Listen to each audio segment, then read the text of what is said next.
Just give me 1 second, sir. Of course, take your time.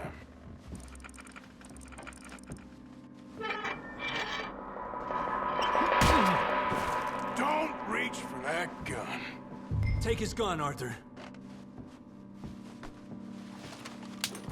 I guess you were right. Only an idiot would give a greaser a gun.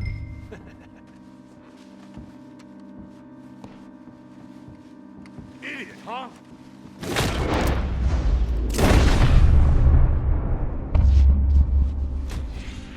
Shit, let's hope no one heard that. Quick, clear the safe, that's another gun. The view in here is looking pretty good. How much is there? Must be a few thousand plus the watch. Nice. Now let's get out of here, come on. Let's go meet the others. Sure.